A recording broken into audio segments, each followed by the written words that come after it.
ചില അവസരങ്ങൾ ജീവിതത്തിൽ ഒരിക്കൽ മാത്രം സംഭവിക്കുന്നതാണ്. ചാടി പിടിച്ചുകൊള്ളണമെന്ന് ദൈവവചനം ഓർമ്മിപ്പിക്കുകയാണ്. ലൂക്കയുടെ 18 സുവിശേഷ ഭാഗം. അന്ധനായ മനുഷ്യൻ ഈശോ അവസാനമായിട്ട് ജെറീക്കോയുടെ കടന്നു പോവുകയാണ്. അയാൾ ഇതൊന്നും അറിയുന്നില്ല. ഈശോയാണെന്ന് കേട്ടപ്പോൾ അയാൾ വിളിച്ച് അലറി, ദാവീദിന്റെ പുത്ര, എന്നിൽ കനിയണമേ. എൻ്റെ പ്രിയമുള്ളവരെ, അങ്ങനെ തമ്പുരാനെ വിളിച്ച് ഡെസ്പറേഷനിൽ നീ കരഞ്ഞാൽ, നീ വല്ലാത്ത തകർച്ചയിൽ കരഞ്ഞാൽ, കർത്താവ് നിനക്ക് വേണ്ടി നിൽക്കാതിരിക്കാൻ അവന് പറ്റില്ല. ദൈവം നിന്നു എന്നാണ് പറയുന്നത്. എന്നിട്ട് അവനെ വിളിപ്പിച്ചിട്ട് കർത്താവ് ചോദിക്കണം, ഞാൻ നിനക്ക് വേണ്ടി എന്ത് ചെയ്തതെന്നാണ് നീ ആഗ്രഹിക്കുന്നത്?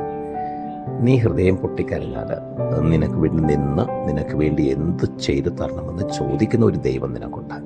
നിനക്കത് വിശ്വസിക്കാമോ? നീ ഹൃദയം തുറന്ന് അവനെ വിളിക്കാമോ? ദാവീദിന്റെ പുത്ര, എന്നിൽ കനിയണമേ എന്ന തേങ്ങൽ നിന്റെ ഉള്ളിൽ നിന്ന് ഇന്ന് പുറത്തു വരട്ടെ. ആമേൻ.